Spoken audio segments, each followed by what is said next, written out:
I'm going to bring Robert on here, and then we're just going to go over to Rumble afterwards. Apparently, the chat is a little wild in Rumble, and we're going to go from Canadian madness to American madness because this is not unique to Canada. The weaponization of the judicial process is not unique to Canada. I don't know if it's trickling down, trickling up, or I don't know if the entire world is rotting from the inside. They say that fish rots from the head, but anybody who's seen a rotten fish, I mean, it rots from everywhere all at once. All right, so I'm going to bring on Robert in 3, 2, 1. Sir. Viva, what's up? Dude, it's been a while. Look at this. Look at this. This is beautiful.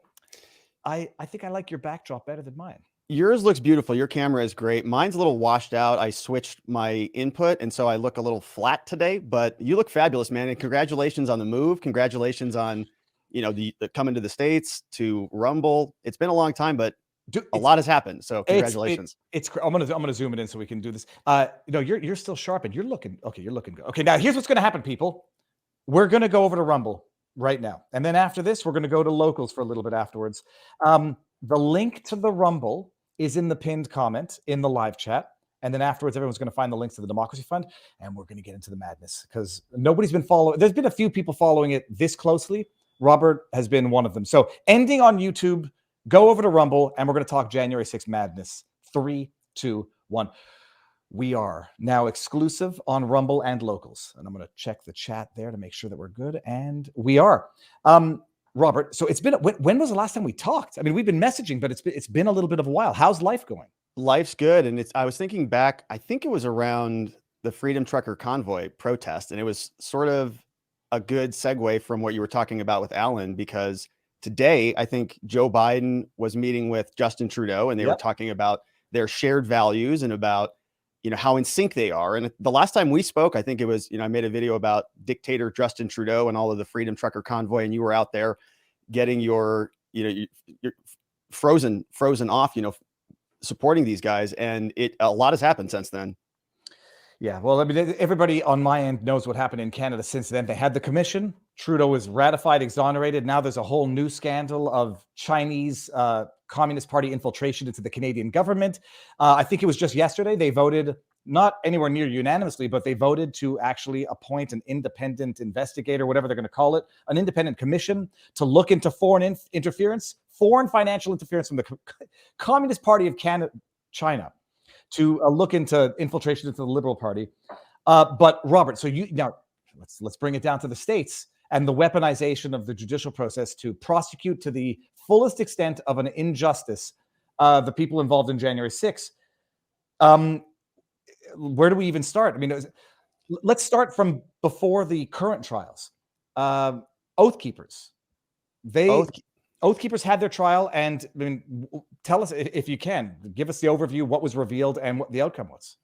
Yeah, the Oath Keepers trial, they're actually still ongoing. I think there were just convictions for the last, there were several co-defendants, these are co-defendant cases, and there were some charges. There were mostly convictions.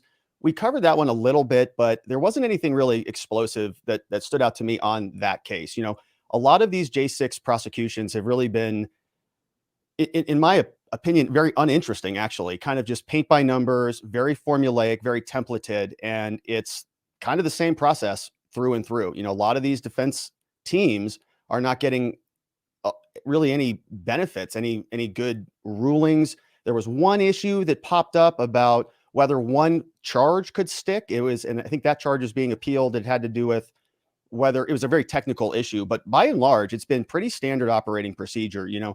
They kind of read through the script, they call it an insurrection, and most people are just convicted out of DC. In my opinion, the jurors there are very likely to convict people just, open and shut without much evidence there. But zooming out, there were these two big buckets of the more serious cases, which were the sedition conspiracy cases. And the Oath Keepers was one of those buckets. So, you have different types of cases in January 6th. You have the people who were there kind of on their own, not with a group. They were, protesting, went with their families, went with their friends, and they got charged as individuals. But then we have these two different categories of these insurrectionists, these seditious conspiracists.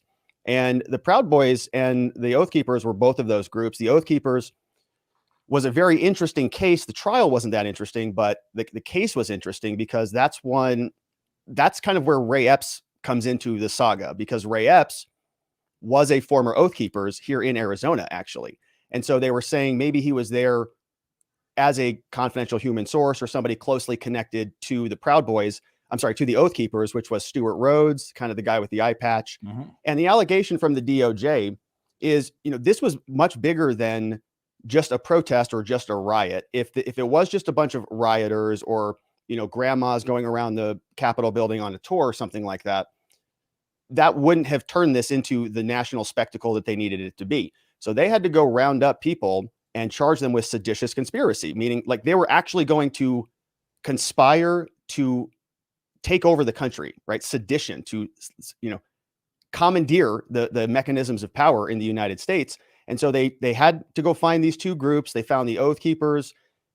We haven't been following that one as much. Maybe we should, but it hasn't been as explosive as this other Proud Boys case. And so this Proud Boys case was also actually quite uninteresting until just about 2 weeks ago, when we started to see some of the cracks materialize because of some bizarre disclosures about FBI informants and different spreadsheets with hidden data and deleted evidence. And so there's a ton to unpack, but yeah, well, that's where I have to figure out where we want to start with this, because I don't want to get the carriage in front of the horse. Right. I guess start from the beginning, and I know which questions I want to ask, and I'll get to them if we don't. Yeah. So, we could zoom in on the Proud Boys and then zoom back out. I have a lot of commentary or sort of revelations that have come out with this Proud Boys saga. We've been talking about January 6th for a long time, and I've always had a ton of questions about it and been very doubtful about the official narrative and sort of joking it's a Fedsurrection and FBI was involved and there are these confidential human sources all over the place and Ray Epps. But what we have found this week, I think really, really unveils the whole thing. And just to be clear on some of the numbers here, in the Proud Boys trial, there are 5 people on trial right now as co-defendants, 5 of the Proud Boys, one of whom had no even, violent tendencies. They've been in custody for 2 years. The whole thing has been on the pretext. Stop there for 1 second. They've been in pretrial detention for 2 years? Yeah. On the basis of charges of seditious conspiracy. Seditious conspiracy. And if you go through the full indictment, they're making the allegation that these guys were literally conspiring in their Telegram groups. They said that they had this plan that was drafted in a PDF to start taking over buildings and stuff like that.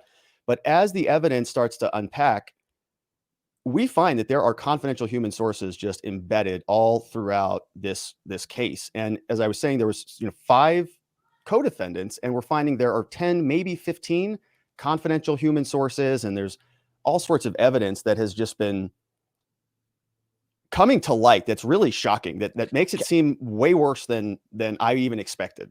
I'm still somewhat flabbergasted because I know that there were January 6th defendants that were in jail for up to 2 years in pretrial detention on, effectively obstruction of Congress charges. Rhodes, we're in the Proud Boys here. 2 years pretrial detention. Do we have any word? Did they describe the conditions? Are they as good as the January 6th defendants? And I'm saying as good sarcastically. So I don't know specifically where the Proud Boys are being held, but there are all sorts of problems in the DC jails. And there was just an article this morning about that. In fact, they had to remove a bunch of the defendants, and specifically, I'm not sure where the Proud Boys are, but I would imagine it's in the same general area. They had to move a bunch of them out of the DC jails because the conditions were so bad. And then they are just now moving them back in. And the problem with all of this, Viva, is we can't really see the evidence on this. Okay. We have questions about the conditions of the jails. There was just a visit, I think today, there were Congress people who went down there to go actually see for themselves, because when you try to file motions, when all of these defense attorneys are trying to get information about anything, the FBI, the DOJ, they just turn around and they say, these are sensitive sources and methods, or these are confidential, or the investigation's still ongoing. And so we can't get access to a lot of this. And part of the crack of this facade, some of it is just coming about through happenstance and through chance and through just mistakes that the government is making. And thank God that it's happening, because we're finally getting to see what's actually happening. But there was on this pretrial detention stuff, Carmen Hernandez, which is a defense attorney for Zachary Real, who's one of the co-defendants, she's made the point many times, and she's asked the judge, can we modify his release conditions to get him out of custody? This is a younger guy. He's got a 2-year-old daughter who I don't think he's ever seen yet, because he's been in custody since, the woman was pregnant, has his daughter. He's been in custody for 2 years. Carmen Hernandez has been begging the judge, my client, out of all of these other co-defendants, did nothing criminal, no flagpoles, no spitting, walked in, walked out. And can we please, she just made this argument earlier this week, can we please reconsider his bond? Can we get him out of custody? And judge says, no, can't Robert, do it. What is it's going to be the stupid question because we know the answer. What's the rationale? What's the basis? I mean, we know what goes in. It's flight risk, menace to society, etc. What has been the justification by this judge? It's the judge who determines this. What's been the justification? The judge is going all the way back to the original ruling. So, once judges are very much like this. Once they get something anchored in, it's hard to get them to change it. So they have made that situation, that ruling already a long time ago, and he just keeps deferring back to that. And just like you said, it's all about the mechanics of the law, and the Justice Department and the FBI and the courts have been very sneaky about this. There's certain things that are written in the law, and you've got to, obviously follow them how they're written, but there's other areas where there's a lot of gray area and you can kind of get what you want done. And so we can come back to that. But in this case, it's exactly what you said. Are they a danger to society, right? Are they a flight risk? What is the severity of the crime? And what's the likelihood of reoffending? Are they going to get back in and be involved? Are they going to be a danger to themselves or a danger to the community? And all those various factors. The judge issued a ruling on that a long time ago. And what you would expect is that this new evidence would come to light, that we see new Jacob Chansley videos. We see new videos that from inside the Capitol building where it doesn't look like there's this massive insurrection to seize power. It looks like these cops are sort of letting people, meander all over the place. But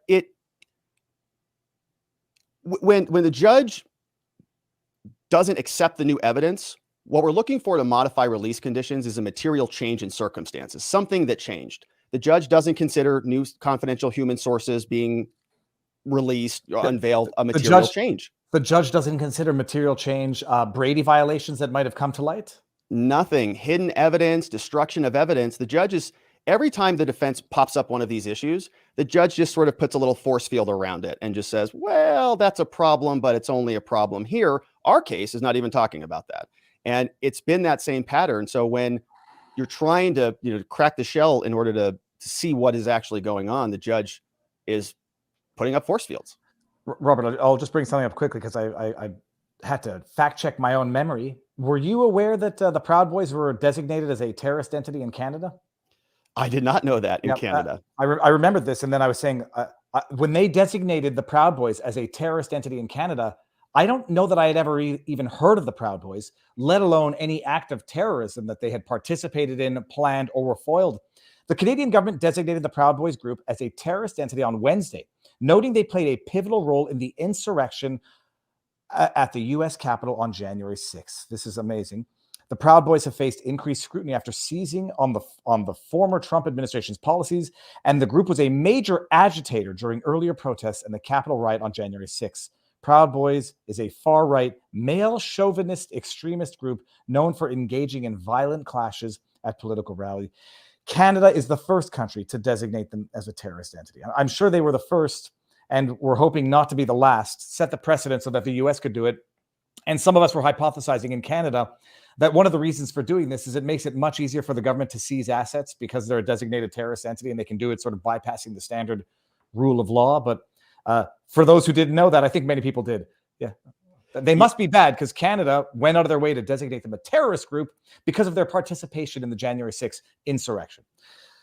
There's a lot of that here. They're using that language a lot. We hear a lot of our Congress people calling the Proud Boys and the J6, everybody there, domestic terrorists. We hear that all the time. Nobody's been charged with domestic terrorism. Nobody's been charged with insurrection. That is a law here in the United States, and nobody's been charged with that. And even these seditious conspiracy charges are a stretch. And, we can get into some of the evidence on that. But I was surprised that article didn't call them also white supremacists too, because that was I think Another it's we got. implied they're the chauvinist. Yeah. But maybe they couldn't because the leader, I forget his name, happens to be Cuban and not white. But Right, Enrique Tarrio, yeah. Enrique Tarrio. So let's get into some of the evidence and let's get into some of the bombshell, not disclosures, but accidental revelations, because there have been a few.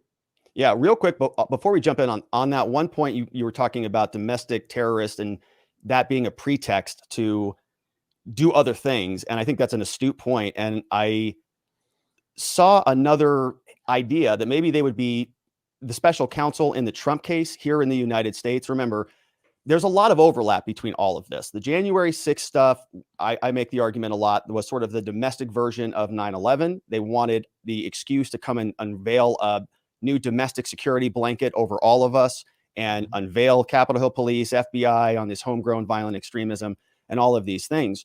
But the Proud Boys, they came into the election a little bit when Donald Trump was on the debate stage. If you remember, he said, stand back and stand down and stand by, right? Yeah. Stand back, stand by, something like that.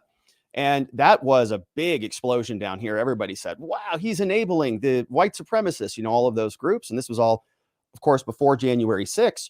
And so now you also have, to add a layer to this, but you have the Trump investigations going on. I would take out the Manhattan investigation. I would take out the Georgia investigation and say, what is Jack Smith, the special counsel, doing?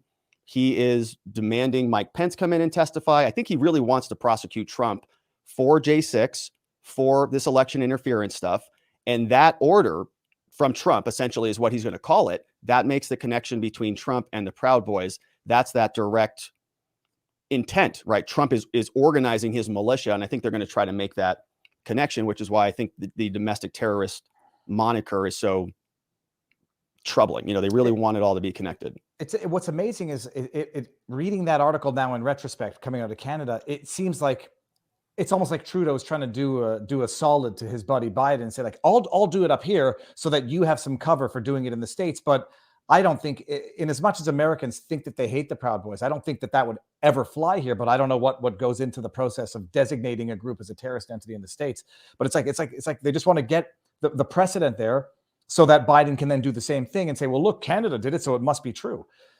I agree completely. And I think it's about execution and making sure that they can beta test it before they have to unroll it on another country, in a bigger situation. And if you want to, zoom even further out, you take a look at what's happening with the banks and the meltdowns and, maybe potential CBDCs. And if we're all onboarded onto a new digital currency, it's a lot easier to just turn off the truckers at that point, or to turn off, the extreme ultra mega, they're already laying the framework for this. Joe Biden has already given a speech on it. And so I really do think that is where they would like this to go. And it's important that we keep calling out this bad evidence and holding them to account so that they can't do it. All right. Now, so we're currently engaged in or involved in, it's day 41 of which of the Proud Boys are currently on trial?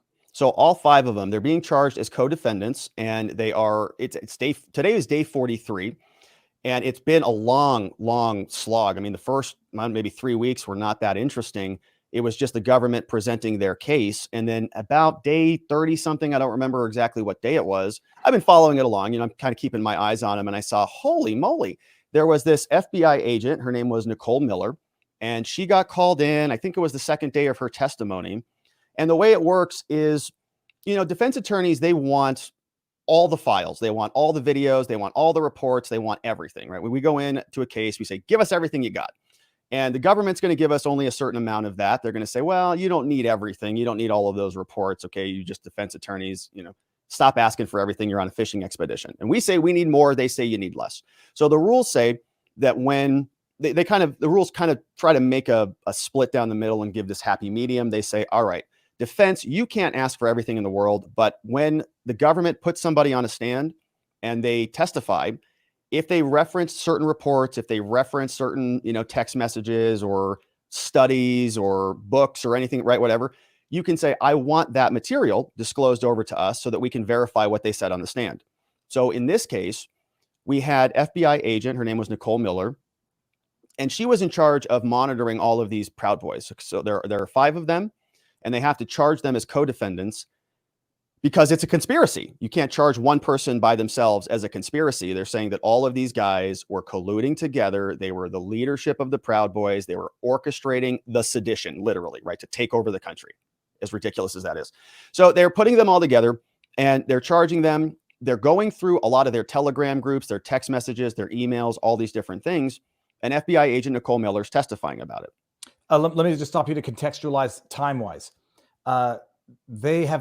This is after January 6th as part of the investigation, or is this leading up to January 6th as part of their infiltration?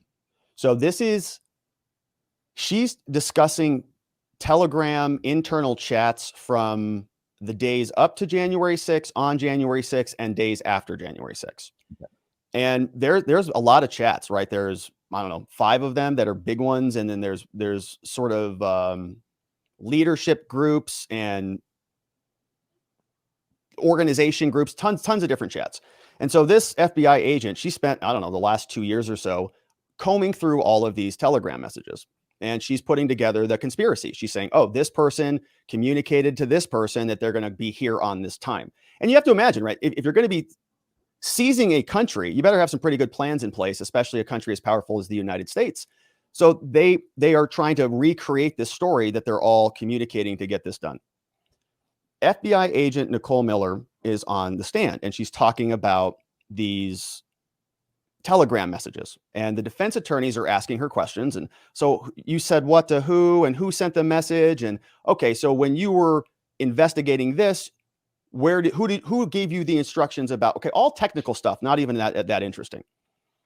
After she's done testifying, according to the rules, the defense gets to get the documents that she referenced, right? As I explained earlier, we don't get everything unless they reference it in their testimony. It's called Jenks material. So the Jenks material then comes over from the defense to the defense. FBI is down off the stand. She just finished. And she said, I referenced in the FBI, they have this internal messaging system where they send messages back and forth. In her testimony, she talked about those messages. The defense said, can we please see what's in there? So she sent them over this big Excel spreadsheet. And there were about 20 to 25 rows of her messages. FBI agent Nicole says, I was talking to this person. I was talking to this person. He sent me a message back, and so on and so forth. The defense got the spreadsheet and they noticed, oh my gosh, there's all of these rows in the Excel file that seem to be hidden. And it's not like 10 or 20 rows, thousands of rows are all hidden. And what are these rows? These are internal messages from the FBI's internal Slack system. They call it Link, where they're communicating back and forth about Lord knows what. We don't even know what it is.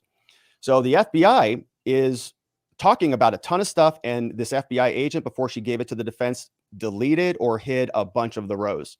Defense gets their hands on this. They start combing through it. We have all sorts of issues. I can't even tell you. It's this. They have messages that one FBI senior person is asking this FBI agent, Nicole, to delete evidence, to delete 338 pieces of evidence. Don't know really what that reference is or what that's about. It's reminiscent of the Whitmer trial, where you had the FBI agent telling the informants to delete some text messages that were otherwise inculpatory. Incriminating for the FBI and potentially exculpatory for the defendants. Yeah, said that specifically. And then the government responded and they said, well, those 338 pieces of evidence were from an old case. So 20 years ago, you didn't need anything. You didn't need that information anyways. And they also said that it was just routine. It's an old case and it's a routine thing. And so the defense is then saying, really, it's so routine that you just send messages in your internal system to delete. Just go ahead and delete this, right? Delete these 338 messages. And then there was another response that said like OMG exclamation point, right? Like OMG exclamation point. My boss just told me to delete 338 pieces of evidence. So it doesn't seem like it's routine at all. In fact, it seems like it's not routine. It seems like when the FBI agent got the message to destroy evidence, she was shocked by that. But the government goes back to the FBI. They go get an affidavit. They take it back to the judge and they show the judge, and the judge says, well, I guess they said it wasn't part of this case. They said it was old, and there's no evidence that we've seen in the hidden spreadsheet to show that it did impact this case. So the judge just keeps it out. Okay, I noticed a comment in. Sorry, the hair is driving me crazy. There was a comment in Rumble saying the judge is effectively just covering up for FBI corruption here. It's a strong claim. It's hard not to think that. I mean, is the judge seeing it in camera and saying, "Okay, I've seen it now, and it's irrelevant," or is the judge not even seeing it and saying, "Well, it doesn't look like it impacted the trial or the prosecution"? He has seen some things in camera, which is, behind closed doors. They are filing stuff under seal. It's really hard to piece together exactly what's happening, and this is one of the biggest criticisms of federal trials. I mean, we get transcripts, we get reports from people who are sitting in media rooms and watching on camera, but the federal trials are all sealed. I mean, or they're not published. We really can't see anything there. So it's hard to piece together exactly what is going on with a lot of the details. We're reading the filings, we're reading the motions and seeing what the both sides are saying, what the prosecutors and the defense are arguing. But the judge is often making these rulings in court, sort of very quickly on the record. That's excluded. This is excluded. And those rulings are, I'm presuming, are coming after a long discussion with the team there. So we don't know, but the judge was former DOJ, was a former prosecutor, has gotten all the awards from all of the people. He's in the DC Circuit Court. And, they sort of do things the same way regularly. And it's weird that when you see a pattern of rulings consistently going against the defense, you ask yourself why that is. Robert, I'm trying to answer this for myself. Maybe it's a dumb question, but Jenks material, I understand, is the government's disclosure of evidence relied upon during testimony. What's the difference, interplay, or overlap between Jenks material and Brady disclosure obligations? So they're sort of they're approaching disclosure issues from two different sides a little bit. So Brady is when, anytime somebody's charged with a crime, the government has all of the evidence. I mean, really everything, whether it's a DUI, a traffic ticket, or seditious conspiracy, the government has it all. And so the government is supposed to have a responsibility to disclose to you things that might exculpate the defendant, things that might prove the defendant's innocence, because the defendant doesn't have access to it. And the defendant is really at a serious disadvantage. The government has billions and trillions of dollars and thousands of employees and all the resources in the world compared to the defense. And so with Brady is affirmatively flagging problematic material that should go over to the defense. They have an affirmative duty to do that. We see this might exonerate you, we've got to give you that. Jenks material is almost kind of like it almost protects the government a little bit. So think about it from the other side, the other perspective. If you're a defense attorney, and I am, and I have gotten into a lot of heated arguments with prosecutors and judges about discovery. As a defense attorney, we say, we need everything. And Mr. Prosecutor, you didn't disclose this one email on that one day. Therefore, your case is unconstitutional and it should all be dismissed, right? It's kind of dramatic like that. And so we're asking for everything. And that's one of our strategies, is to see where the government is missing evidence. And so the rules have basically told the defense side, you don't have the right to do that. You can't go on fishing expeditions and just get everything in the world. So Jenks says, it kind of puts up a roadblock there. It says you are entitled to certain things, but only after they've been brought up into court. And the Jenks materials, it's generally very routine. It's not anything that involves hidden evidence or deleted rows or anything like that. But this one did. And then it started to really crack the shell into a bunch of other problems in the case. Which we should get into. Let me, Robert, do I do a few Rumble rants? No, we'll do Rumble rants in a bit. So okay. So first of all, the judge now sees that they've deleted some stuff. We presume the judge has seen what they've deleted and then says it's no big deal, irrelevant, carry on. And we are going to get into the FBI allegedly having infiltrated the defense. Everybody said, don't worry about that. I'm not going to forget it. So yeah, what else was of interest that was disclosed accidentally, inadvertently by the prosecution? Yeah, so in those Excel spreadsheet rows, there was also some talk about confidential human sources and about whether there was enough for the conspiracy charges to even stick. So they were sending messages back and forth that they didn't know if this would get them over the hurdle of the conspiracy charge. I think they said stuff like, without looking like fools, without looking like idiots, without being foolish because Yeah. there really just wasn't that much there, you know. And conspiracy is kind of an easier charge to prove. It's not a super complicated thing. So the fact that they were struggling with this raises some red flags, but it doesn't necessarily, you know, eviscerate their case. But it does show that they were not as certain about it. They were talking about whether they could get over the hurdle. So that's another thing that kind of stood out. One of the bigger issues was about confidential human sources, and there was one paragraph, this was a really big one, where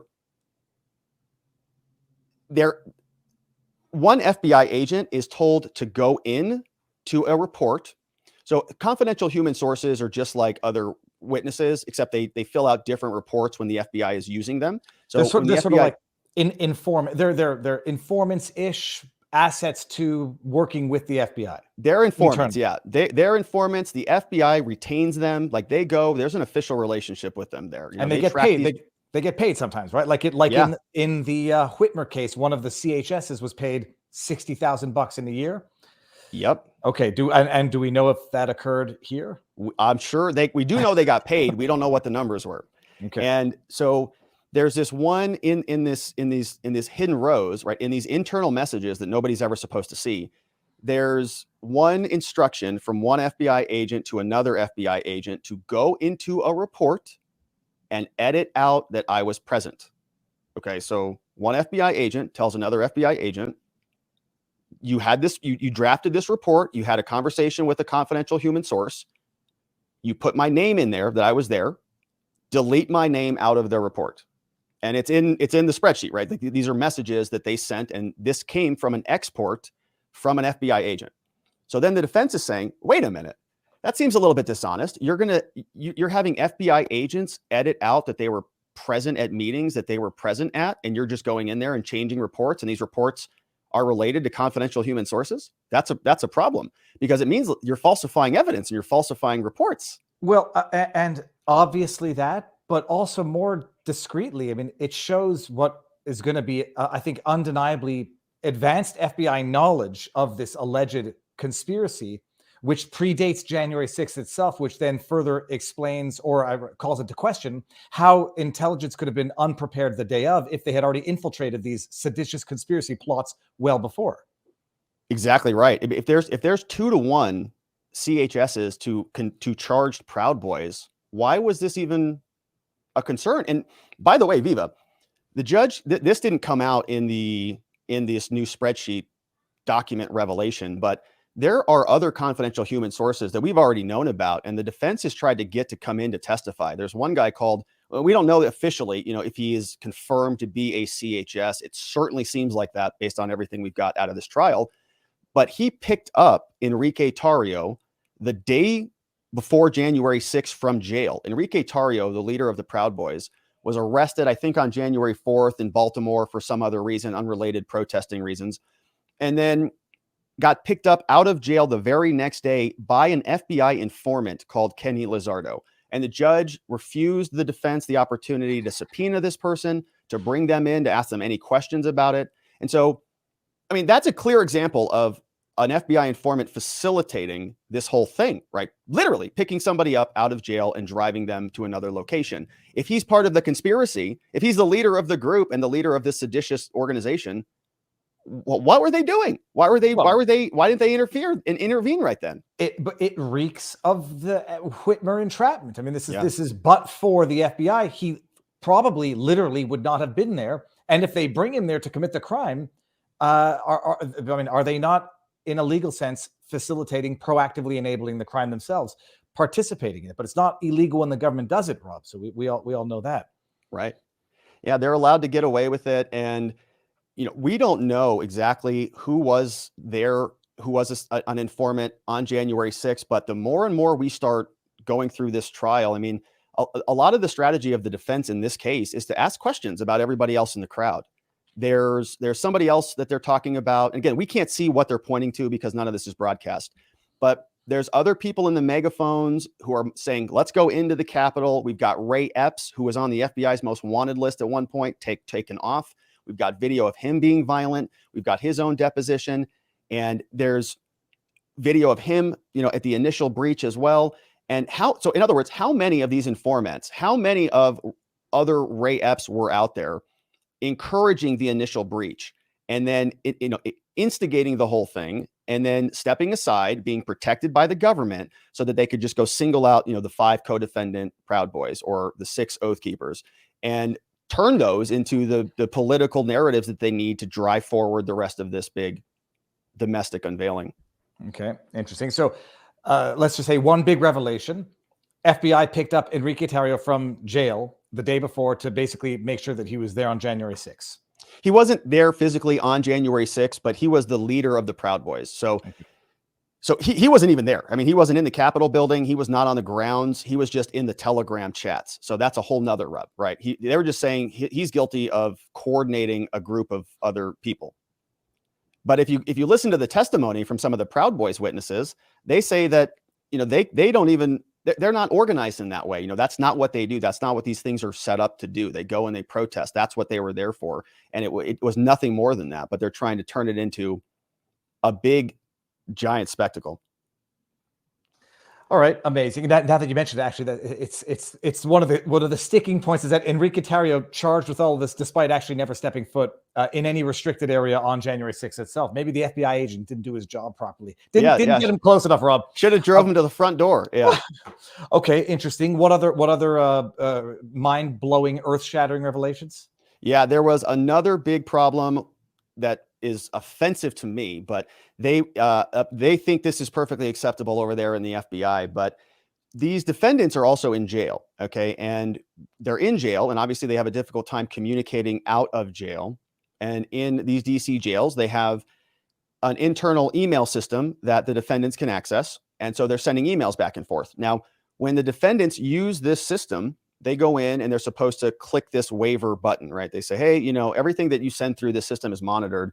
And that's true. And when defendants go into custody and they're on the phone with their mom or, anybody, it's important to understand those calls are recorded. They are listening to them. If you admit that there's, a new crime going on, or if you say anything about the case, like, they will listen to that and they will use it against you. So, right, that's extremely important to know.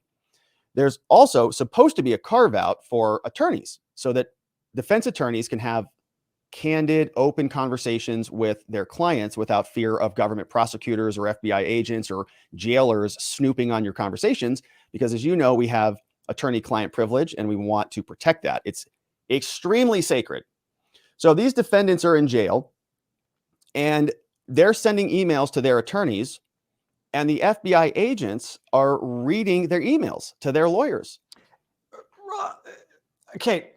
First of all, I mean, it now kind of explains, hey, what a convenient accident of pretrial detention extending 2 years. Right. Or I don't know how long they've been there. So lock them up unjustly so that you can then more easily spy on their stuff. How does this come out, Robert?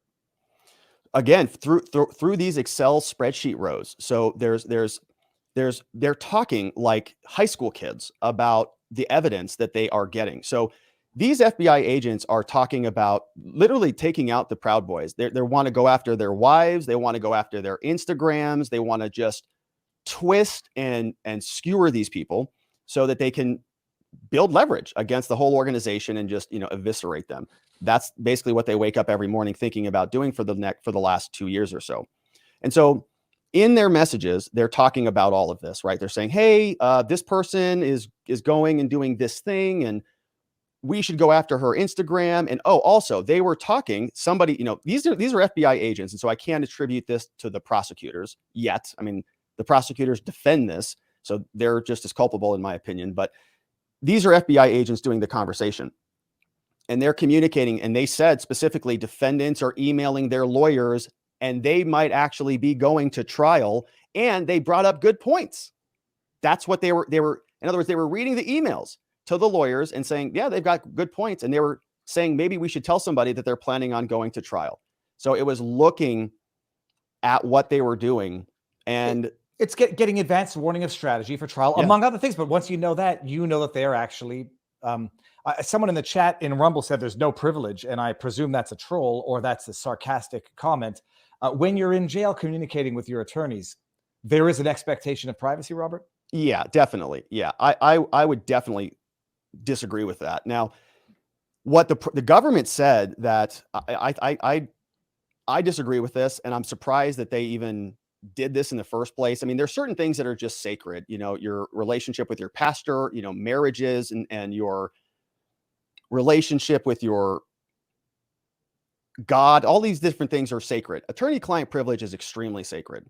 And there was a disclaimer box that they apparently clicked that said, by emailing this, you waive everything, right? And the defense attorneys, they're saying, we don't know anything about that, or, you know, we're not involved in.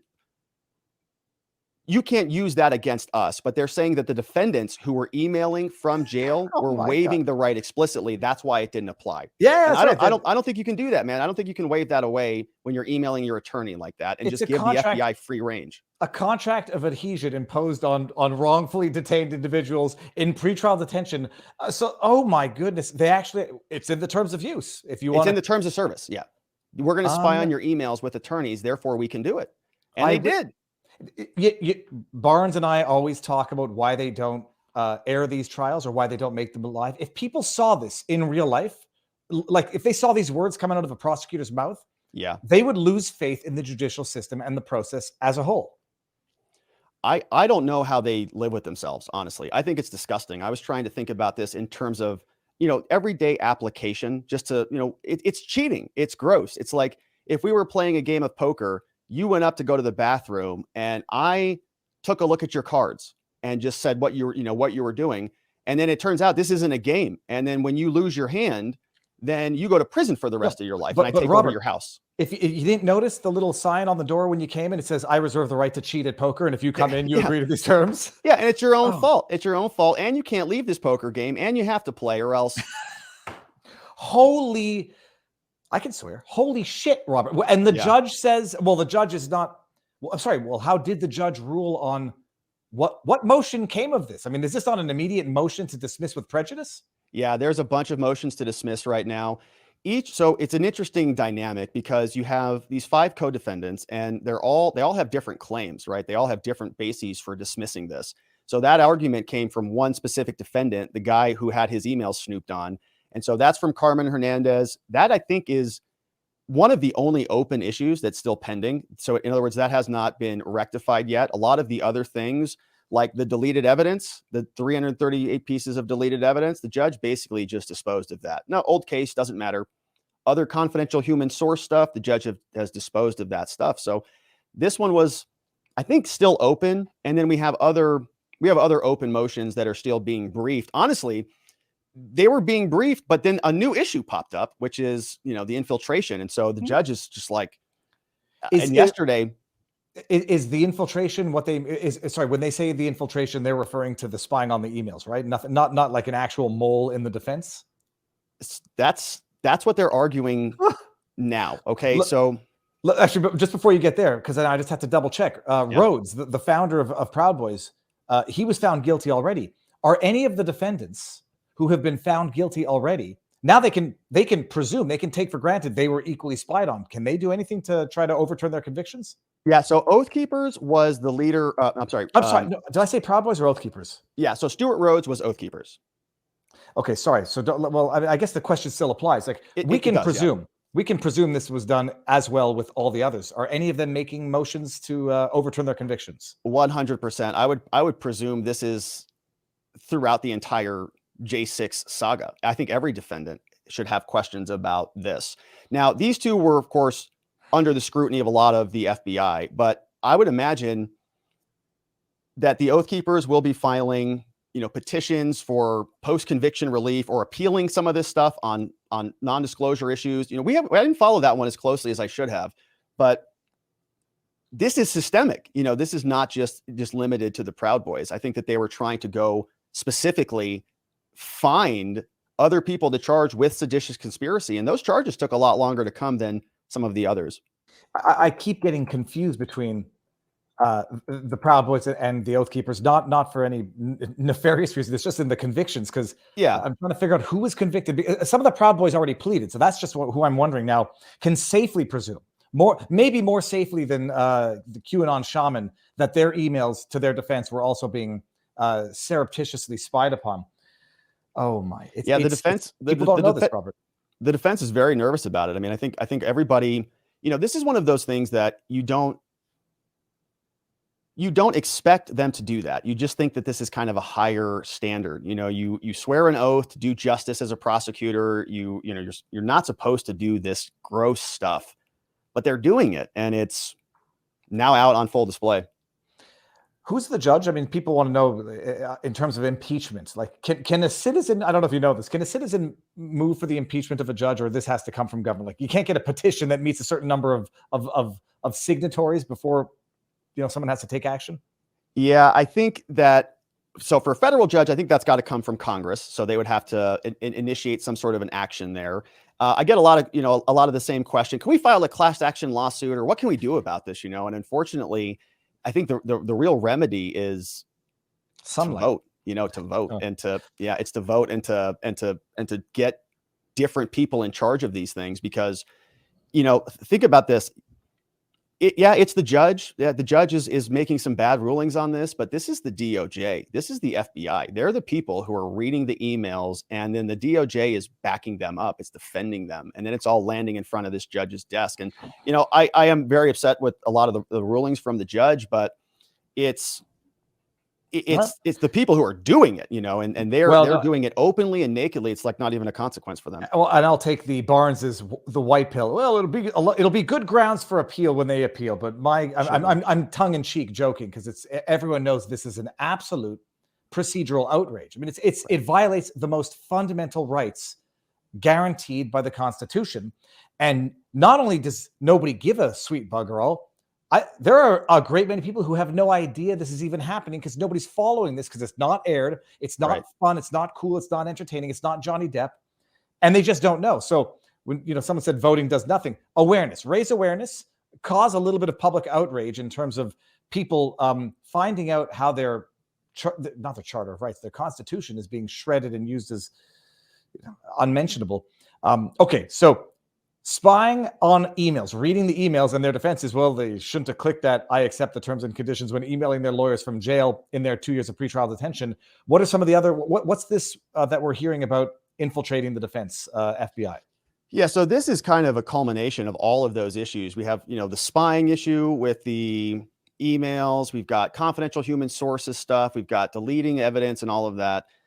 Yesterday, there was a motion filed, I think it was yesterday or the day before, where the defense attorney, it's not a long motion, it's a 3-page motion. She submitted it and she said, Judge, we are now asking you to compel the government to give us interviews or records or whatever they have, basically everything in their possession, about confidential human sources that have been embedded literally in prayer groups for the defendants and in meetings talking about legal matters. Now, I don't know the nature of these meetings, but apparently conversations with attorneys and conversations with family members about changing attorneys and conversations in prayer groups. Now, all of this is taking place after these people have already been charged, right? After the government should have gathered the evidence about these people and then prosecuted them and then sort of left them alone. But as the defense is literally working this case, there was a mole, there was an informant in the group. When the defense attorneys started to prepare their case, so the defense case in chief just started this week on Monday, and our final defendant, I believe, who's going to be calling witnesses was Enrique Tarrio, the leader of the Proud Boys. So his attorney disclosed over to the government, said, hey, we're going to call this person to come in and testify. And the government then said, uh-oh, you're going to call that person? That's one of ours. That's a confidential informant. That's an FBI informant. Holy shit. They disclosed it to the defense and the whole thing went bananas. Okay. You're right. It's absolutely insane. I couldn't even believe it. I had to read it a couple times. The government sent in the chief of the criminal division from the DOJ into court yesterday to beg forgiveness. Sorry, Judge, we didn't know about this. And they issued a declaration from one of the FBI agents who actually retained, which is the language she used, I retained this confidential source. And if you read through the declaration, we did the whole thing yesterday.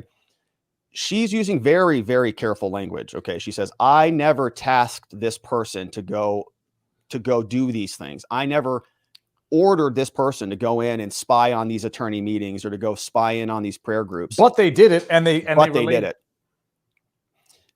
They're openly admitting they did it. Sorry, I had to. Oh, get this over here. I had to reach out to get something to drink. You're good, Robert. And just so nobody don't trust Robert. Don't trust me. Trust when the fake news has to report on this. This is where are we? CBS News. Proud Boys trial disrupted after defense. It's not a fact. It's after defense says its witness was paid FBI informant. Wow, they make it sound like it's the defense's fault that they had a witness. Okay. Prosecutors in the trial of the Proud Boys conceded Thursday that a witness to be called by the defense had previously been paid by the FBI as a confidential informant against members of the far-right group in the months before 5 of its members were to be tried for seditious conspiracy. Let me try to make sense of that. In the months prior to the trial, not in the months leading up to the seditious conspiracy. Right. Not in the months leading up to the charge. This is not part of the criminal investigation. The criminal investigation should be done. These guys have already been charged. They're being prosecuted. We're in months before trial. According to court documents filed late Wednesday by defendant Zachary Rell, between April 2022 and January 2023, the unnamed female FBI informant was in contact via cell phone or via phone, text messaging, other electronic means with one or more of the counsel for the defense and at least one defendant. The FBI says it ended its relationship with the informant upon learning in January that she might be called as a defense witness. Oh, that's a little too late. Way too late. Holy Shiat. Okay. Yes.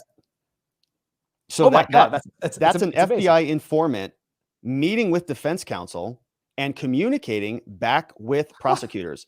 And Viva, the motions are even crazier. Okay. The motions are saying that this person was having conversations with the defense team about changing the defense lawyers, like making decisions involved in the future representation of this case. Trying to deviate the course of the case. This is the word communism is thrown around a little too much. And I don't know if it's communism, fascism, or just general banana republic. This is the stuff that if you saw it in a movie, you'd say this is too outlandish to be true. You have a paid FBI informant trying to dictate strategy for the defense while the prosecution is ongoing. And people don't know it. And CBS, I'm going to go read that article and put it on blast after this.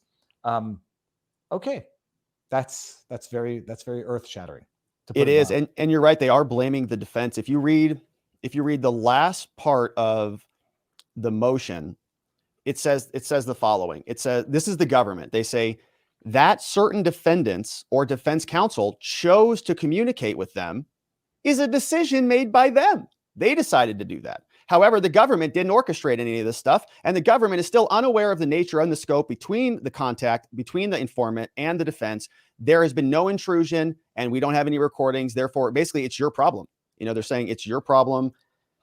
And Viva, I find it morally just grotesque that they would spy on the defense and their attorneys in the middle of an active case. I don't know how you can even sleep at night doing something like that. They're doing it for the greater good, Robert. There's no question. It's the brazenness I do chalk it up to the administration. It's the brazenness of what has been tolerated under the Biden administration. And I don't want to sound like a partisan hack. When you see at the highest level, non-prosecution of the president's son for felonious acquisition and disposal of a firearm, among other things, you feel empowered. At a lower level, well, this is not that big of a deal. If they got away with that at the top level, they'll be proud of me for doing this. How does Enrico Tarrio also continue?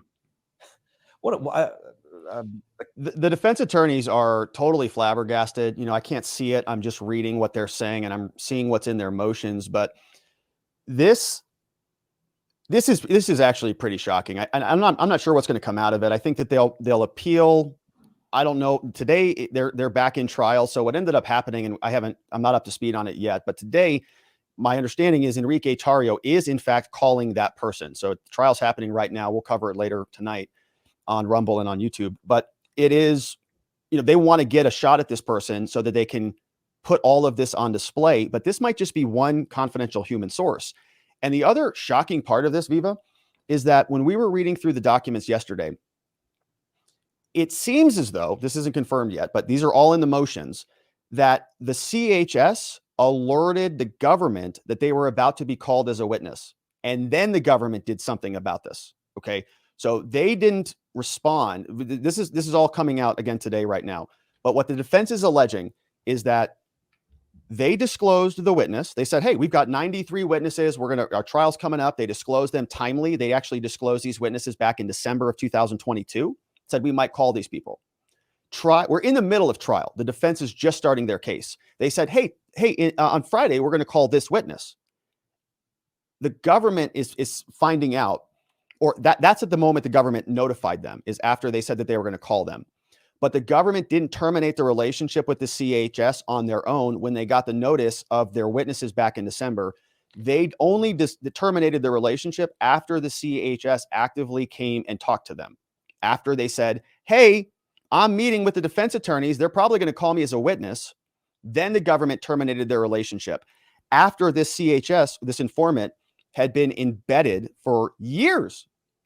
So this January 2023 is when they terminated. These guys have been in custody since 2021.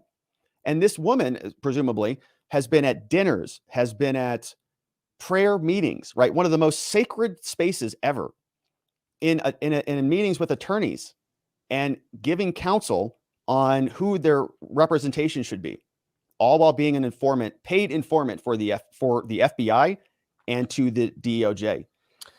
I don't know how you can have a fair fight in that system. I don't know how you can do anything. It's beyond unfair. It's everyone involved should be fired and prosecuted. These are crimes. It's not just like unethical. It's not just immoral. I mean, okay. There have to be congressional hearings on this. I don't know. Let's petition some members of Congress to open congressional hearings. A pardon at this point is not going to be enough. The system is rotten to the core. It is. Okay. Well, I don't know if it can get any more earth-shattering than that, but does it, Robert? We'll see. Only time will tell. I mean, that was the latest. We're pretty caught up on it. They're arguing about it today. There's going to be, I'm sure, additional supplemental rulings on this. But I mean, the defense is getting close to wrapping up their case. They wanted to know much more about all of these other confidential human sources. There were a couple moments in trial. One of the coolest things that the defense team did in this was, they have, I think they have some information about who the CHSs are. They just can't communicate that to us. It's all under seal. But there was one moment in the trial where they brought this FBI agent, Nicole Miller, the woman we were talking about previously, who sent over inadvertently those Excel spreadsheet rows. She was on the stand, and they're trying to make this argument that the Proud Boys were the initiators of the breach, that they were the cause of the sedition, and they were on the front line. They put a bunch of photos up there saying, is that a Proud Boy? Is that a Proud Boy? Is that a Proud Boy? But what happened is a defense attorney delivered this big binder to FBI agent Nicole, like a big, thick binder, and just gave it to her on the stand and said, do you recognize any of these confidential human sources? And apparently, I couldn't see it, but the binder was so big that the people who were reporting on it said that it just took her a while because she was just flipping through them. It was like minutes in court, flipping through one. No, I don't recognize this guy. No, don't recognize him. And it was like a whole binder, and it went on for however long it went on in court. We don't know. But the people live tweeting the threads and people who were watching it from within the building were saying it was a long ordeal. And it was like this big moment where the jurors and everybody got to realize how many people are in that binder? How many dozens of CHSs do you have? And what was their involvement? And so the defense response was asking the opposite, asking, is that a CHS? Is that a CHS in the crowd? Who's that guy on the megaphone? Who's this person? And the judge is just not letting them sort of escape outside of the bubble that he's created about the acceptable areas of questioning. And, my question is, how many were there and what was their involvement? And were there more CHSs there encouraging the Proud Boys than the Proud Boys were even charged? I think there were. I think it was 10 to 15. So it sounds exactly like Whitmer, where you have more FBI agents and informants than actual alleged defendants, and they're exploiting, vulnerable defendants to go through with this. I can't understand how this doesn't, how the judge doesn't immediately sanction. I mean, I don't even know what sanctions can be imposed, but it's actually, it's just mind blowing that you have paid informants who are relaying information to the FBI while infiltrating the defense and offering strategy, which presumably is not going to be in the defense best interest. And even if it is, giving the heads up to the prosecution so they can then know how to respond or how to prepare and anticipate. Set aside all of the other CHS infiltration. Okay. Yeah, it's a big problem. And I think it's a pretty fatal problem to our justice system if it's not remedied, because, what is the remedy to a government prosecutor who does something like this, right? You fire them. I'd love to see it. I think they all should be fired. FBI too. It's reprehensible what they did. I think it's a breach of their professional code of conduct. I actually looked up their professional code of conduct, and I don't see a clear violation of it in there. It doesn't say in there, don't read emails from your clients if they waive them in jail or something like that. The rules aren't that articulate. Don't send CHSs to prayer groups. It doesn't say stuff like that. But the rules are about doing justice and about upholding the law and about being fair. And you've got a duty of candor and you've got responsibility to not take advantage and all of these other things. And I think they dropped way below that line. But the problem here is not that they don't recognize it. They think that this was actually above board. They sent in the chief of the criminal division to come and sort of explain it, but just to show that they were taking it seriously. But there was not one sentence in their response motion that said, our bad, mea culpa, this got out of hand, we shouldn't do any of this. They said, it's your own fault. If you met with these people and you didn't vet them, that's your problem. But I'm thinking, what is a defense team supposed to do? We can't send undercover moles into the government's house. We can't send informants into prosecutor prayer groups if they have a thing, if they even do that, or these other things. It's a totally unfair advantage. And these guys are getting abused, and they're not alone. They're just a small part of a much bigger problem.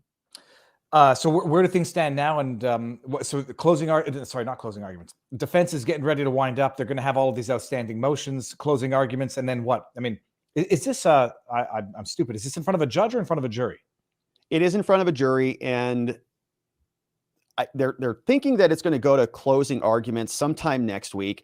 Part of the difficulty here is that there are co-defendants, and it's kind of fluid. So the judge wanted each of the co-defendants is almost like their own defendant.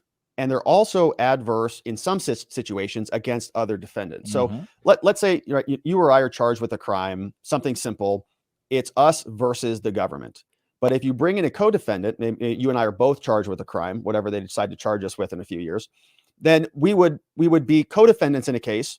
And one strategy would be that we defend each other, right? We sort of put a force field up around both of us. Our interests are in total alignment. So I'm not going to point my finger at you. You're not going to point your finger at me. But that's not what's happening in this case. In this case, they are co-defendants. So as a group, they are all adverse to the government. But there's also some adversarialness amongst themselves. So they're pointing their fingers and saying, well, he was the violent one. My client wasn't violent. And, my client does this and his client did that. And so they're trying to have strength in numbers, but also have individual strength. And that causes some adversarial tendencies amongst themselves. So that makes the trial a little bit squirrely. It's not as templated as a lot of other trials are, because we don't even know if some of these questions are cross-examinations or direct examination questions. So for example, if one co-defendant calls a witness, another co-defendant's lawyer can ask that witness questions, but it could be to help their client or it could be to hurt their client, right? It could be a direct exam or it could be a cross exam. So it's like there are many defense trials amongst the defense in the defense case in chief. So it's complicated. And my understanding is today that Enrique Tarrio, who is near the end of the list, they're going in the order of the indictment. He's at I think he's the fourth out of the fifth defendant. He should be wrapping up, I think, his witnesses today. And then we'll have some final witnesses presented early next week, and then we'll get into closing arguments. But the trial has already been paused. I mean, the trial was supposed to take place yesterday. They paused it because of these issues. They had to have a separate evidentiary sort of hearing, and they brought in everybody to come and address this issue. So if that becomes a bigger issue than it already is, we don't know exactly what could happen. Amazing. All right.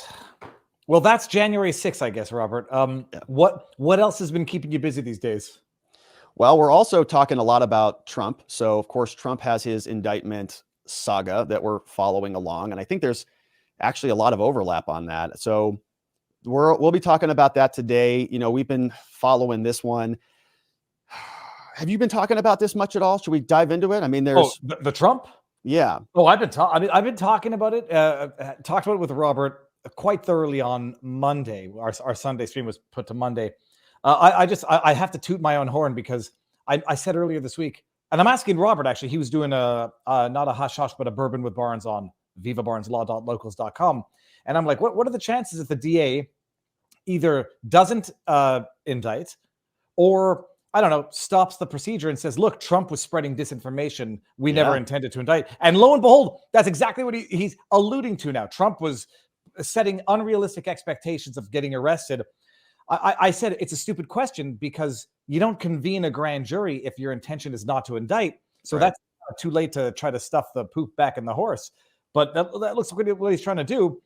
And whether or not, the public outrage might have removed the political permission slip that this grand jury might have felt empowered to render an indictment on bullshit charges. What's your take on all of it? That's a great call. I think that's a very good call. And I didn't make that call. I thought that we were going to see an indictment this week or soon, right? And now I'm not so sure about that. I was sort of thinking that they want this to happen. I still think that we're going to see an indictment. I have a hard time believing that they don't indict him. I think they've kind of painted themselves into a corner in this whole situation. It may not come from a state, it may not come from New York or from Georgia, but certainly the special counsel, I think, is a lot more competent of a person. But I still thought that Alvin Bragg was going to do it. I mean, he seems like he's one of the squishiest guys out there. He was going to prosecute him, and then he's not going to prosecute him. And then he had a bunch of people who left. So several people from his office, when he decided he was going to wrap up the investigation, Mark Pomerantz and Kerry Dunn, they both said, oh, well, if you're not going to prosecute him, we're going to resign in protest. They did. They got on 60 Minutes. They started a whole law firm about this thing. And so Alvin was winding it up. And then he brought it all back all of a sudden. And then is he winding it up again? I mean, it's going, what's this guy's deal? How does it work? You presume the grand jury, they convene a grand jury. So it's not like he can't say we never intended to do it. I mean, they took some steps, proactive steps, which are concrete. The grand jury, it's a stupid question. They're not sequestered. Like the grand jury sees what's going on in the world as they're dealing with this. Yeah, they should know what's going on. Yeah, they're just like regular jurors. They come and go, and they're there for a longer period of time. They'll hear multiple cases, and I think they're told not to go actively look at stuff. Like if they know they've got the Trump case in front of them and they're going to be back tomorrow to talk about it, they're not supposed to go just like a regular juror. Like they're not supposed to go listen to the news, avoid the media, don't listen to the things. Okay. And so realistically, and this grand jury had been convened over several days. So it's not like they could have possibly ignored what was going on in the world. Whether or not, had there not been such massive backlash, they might have said, oh, well, hey, we've tested the field and it seems that everyone's okay with this. So we're going to be heroes. Now they might not be such heroes. Or it's weird though. Alvin Bragg, so he wound down the investigation prior because he said presumably he said no basis to indict. 2 people resigned out of protest. So maybe he's feeling political pressure internally to continue with this from a politically motivated DA's office. Maybe he gets a call from, not from George Soros directly, but from the PAC that Soros donated $1 million to and says, hey, our financiers are not happy with this. Better make it. Who knows what happened? And I'm throwing around some conspiracy theories. But bottom line, they revived this 2 years after they put it to bed. And they have a grand jury who's convening this. And then apparently from some of the leaks, or at least what Fox News is reporting, grand jury is not so convinced that they should be indicting on this. And who knows what that has to do with. Maybe it has to do with this massive spotlight that Trump shined on this with his tweet, pulling it out. I do think they are going to, they have to indict him on something because they've set the expectation with a frothing, rabid, talking head blue check mark left. And I think they would have. I just think I said that it would be hilarious if they don't and then try to blame it on Trump. He lied. And Alvin Bragg is just a good, honest DA abiding by the results of his grand jury. But what might have been the case had we not started seeing videos of actual New Yorkers saying this is bogus and everybody knows it's bogus? Jonathan Turley, Dershowitz, Barnes, anyone who knows anything about law saying this is bullshit through and through. Who knows if that changed anything? But we'll see. Yeah, I don't know. And I think that's a good point. Robert Costello was there this week, and Robert Costello was Michael Cohen's former lawyer, and Michael Cohen was evidently their star witness. And I can understand that technique of trying to blame Trump for crying wolf, essentially, but I don't think that's true. I think that he was really driving towards a hard date, and I don't know if he communicated anything to Donald Trump. But remember, Trump is a former president. He's got Secret Service protection. You don't just go and, issue a warrant and arrest him somewhere. So my thought when Donald Trump said that they were going to be arresting him on Tuesday, I thought, I've done this before. I've represented clients and we've had self-surrender dates where you just say, okay, you're going to get charged with a crime. You don't need to come raid my client's house. We'll just meet you down there at the police station at this time. We'll be there. We'll see you there. Is that good? Great. And I would imagine there'd be a similar process like that for Donald Trump, given the fact that he's got Secret Service who wouldn't take too kindly to FBI agents breaking into the front door again. So to arrest him, and this time put him in handcuffs. So I was, expecting that they were going to be working something out. When he said that, I thought, oh, well, he just sort of let the cat out of the bag. That's the date that they had self-surrendered. And so I didn't think much of it other than that's what it was. And then New York also started putting up barricades, bike racks, and all of the fences. I mean, they were bracing for this thing. And I think with good reason. I think that they really wanted to get it done. And then Trump, like you said, shine that spotlight on it.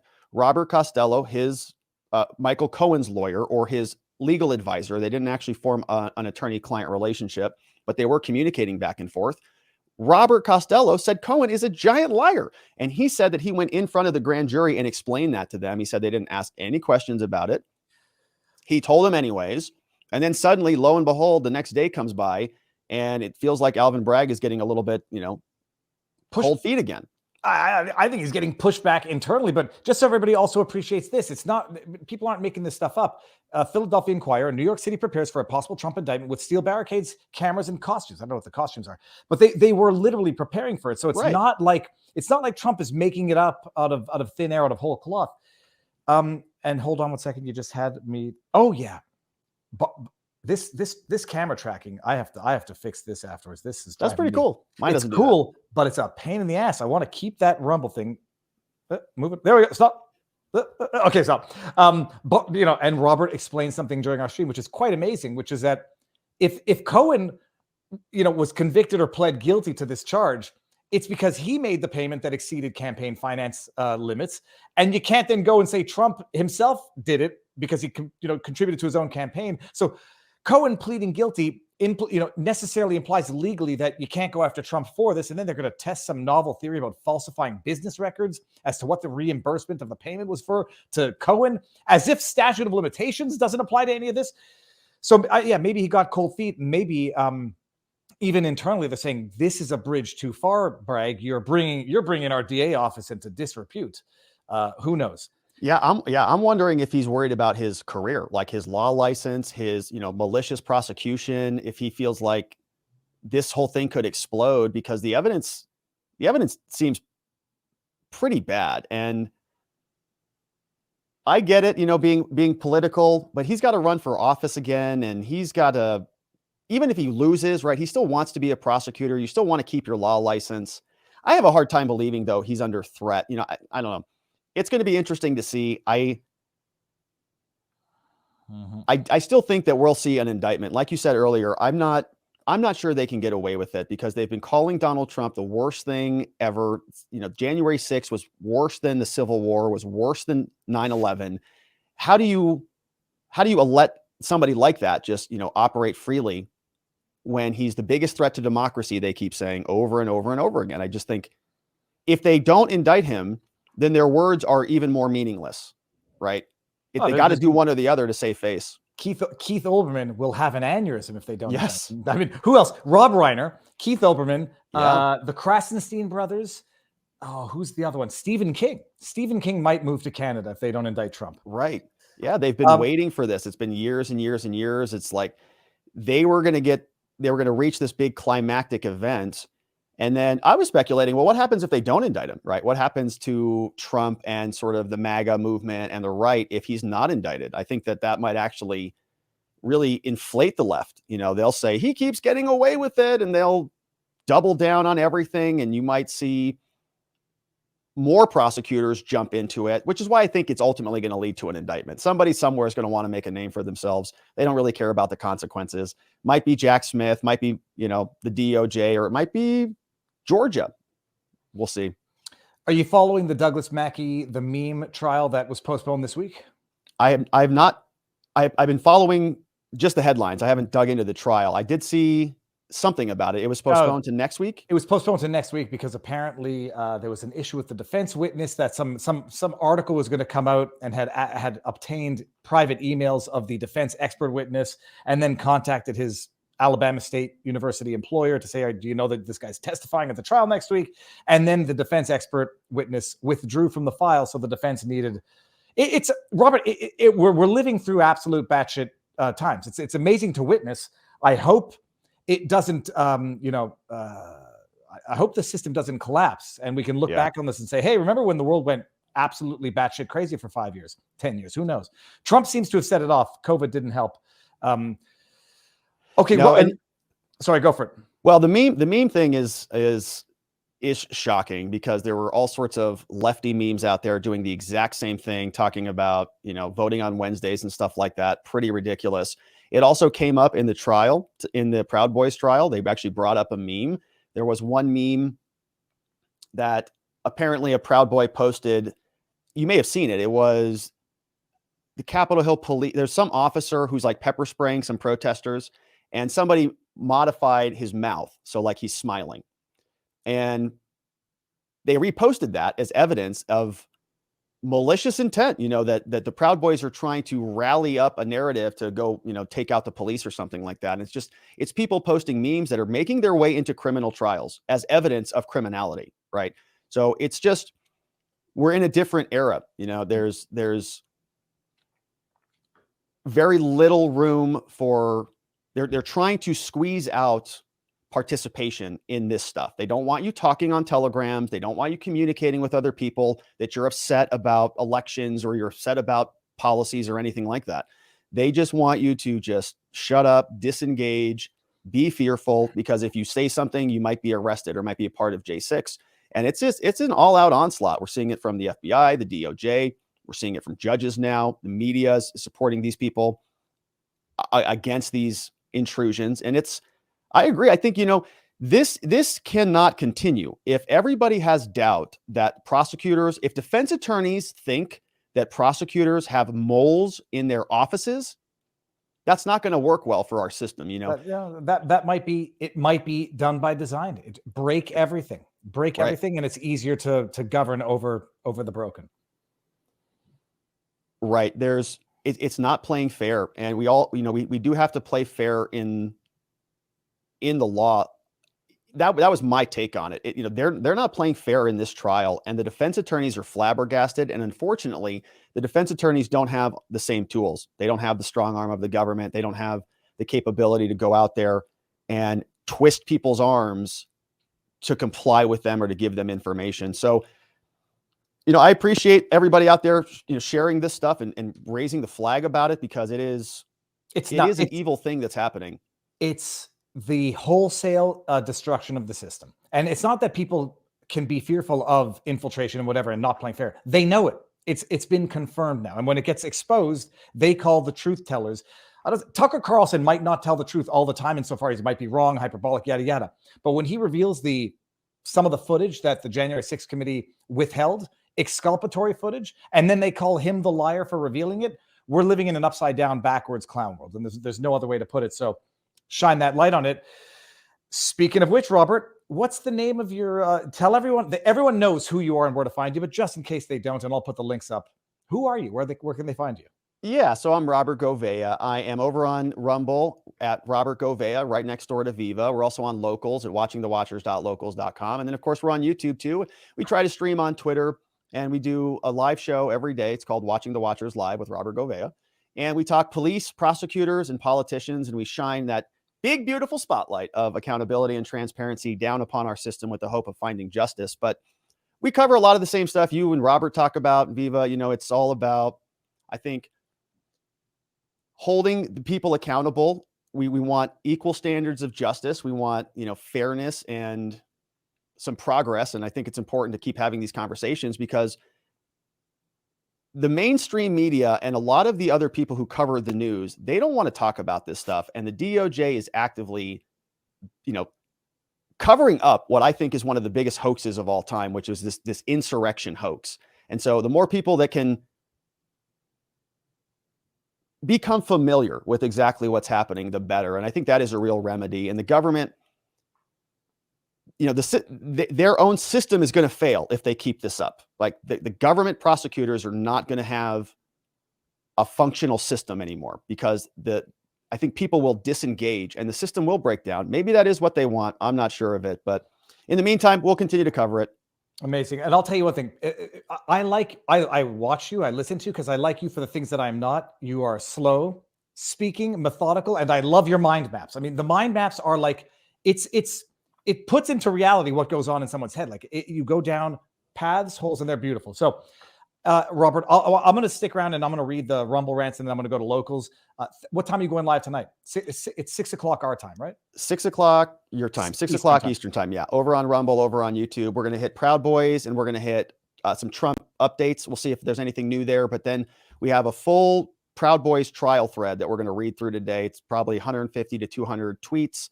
And we'll see exactly what happened. We'll take a look at the most recent filings, see if the judge rules any which way. Should be interesting. Amazing. And it's Friday afternoon, so who knows? You get the Friday afternoon document up. You might get the Friday afternoon presidential indictment. We'll see what happens. Hey, we'll see. Viva, thank you so much for having me on, Robert, my man. It's really good talking to you. Anytime, all the time. Very, very good. Thank you, Viva. Right. Thank you to Viva and the friends. We'll see you guys later. All right. Have a good weekend. See ya. I like Robert.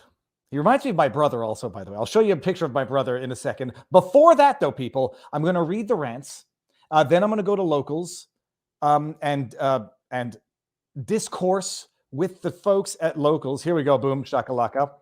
vivabarneslaw.locals.com. And I'm going to go to the chat here. But first, let's do this. Share some of this stuff around. Like I just put that CBS article on blast. I don't trust the fake news, but when they have to reveal something that is absolutely devastating, you know that they're doing it, gritting their teeth. How can we spin this? How can we spin this so that it's as minimally damning as possible? And how? With bullshit. Okay, we're going to read the Rumble rants here, people. $5 Rumble rant from Ari Berry says, without God, there is no morality when each individual finite mind can decide for itself what is right, wrong. You have chaos, hell. Didn't God advise the Israelites against electing judges for this reason?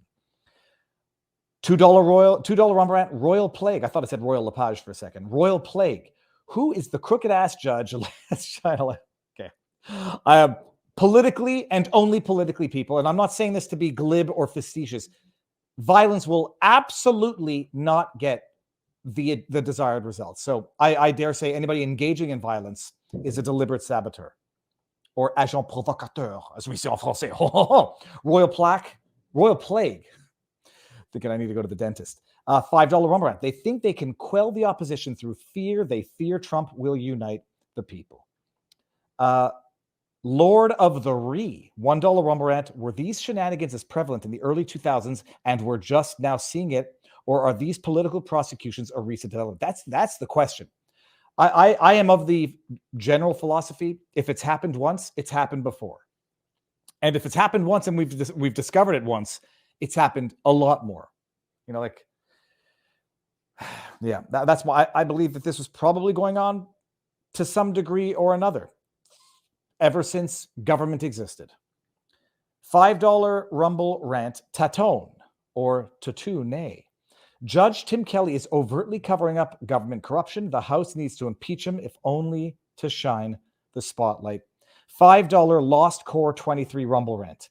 More money to ask Viva to sidebar the council on future conflict. They're restarting the stream. More money to ask Viva to sidebar the council on future conflict. They're restarting the stream. Oh, well, I think I may understand that. Lord of the Re, $1 Rumble rant says, now you know your vlog. Peace out. Booyah. Okay, we've done that. And now let me just go to the chat and see what's going on here. Okay, we got some Pure Bloods Unite. Yeah, I feel excluded by that discussion. I don't debate the trolls. Yep, no, that's always a good idea. And by the way, I don't ban or block people for ideas. The only issue is the only one they'll get a warning is spamming. The moderation, we don't have as much moderation capacity in Rumble just yet, but spamming the chat, nicht geht.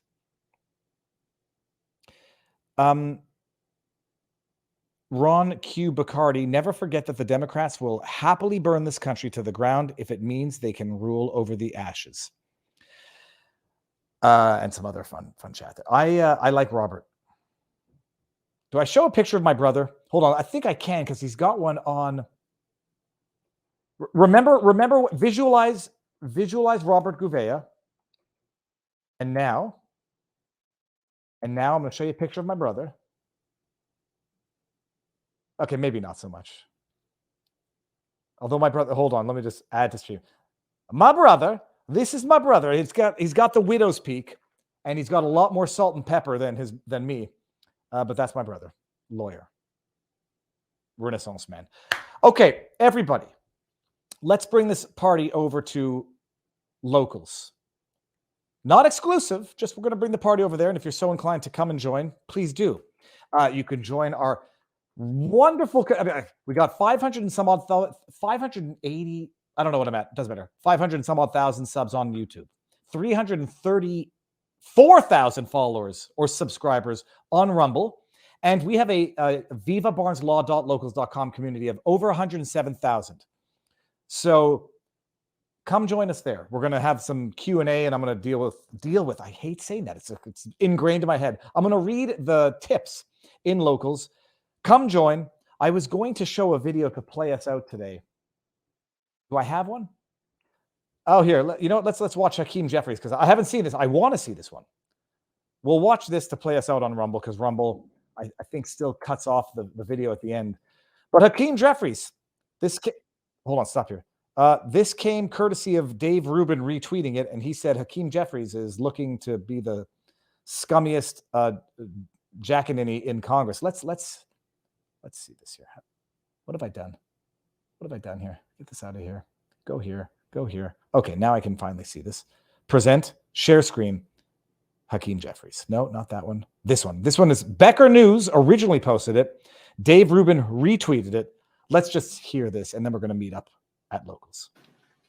Month 3 of the extreme MAGA Republican majority in the House of Representatives. And they have nothing to show for it.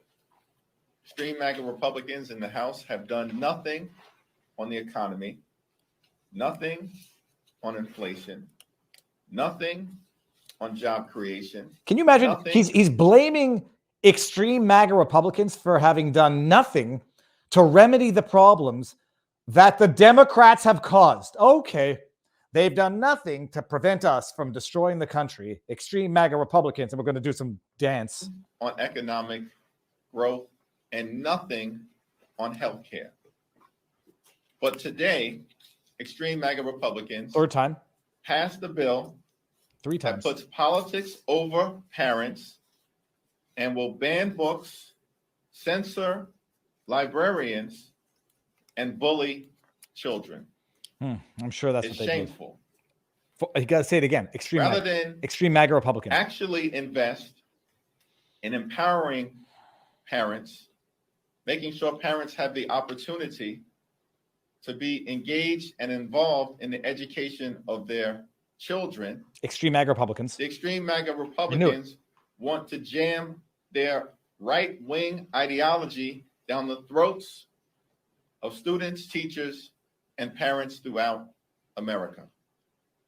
Extreme MAGA Republicans. 5 times. Wow. It's cult. It's cultish behavior. Keep saying it.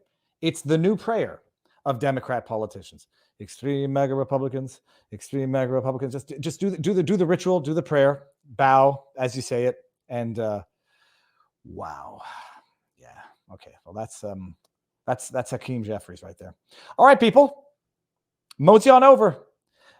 Mosey on up to the locals. I'm going to put it one last time, people, and let's do it. All right, ending on Rumble now. Go to the live stream, end live stream. See you all Sunday night, people. Peace to Rumble if you're not coming over to locals, and locals, see you now. Booyakasha.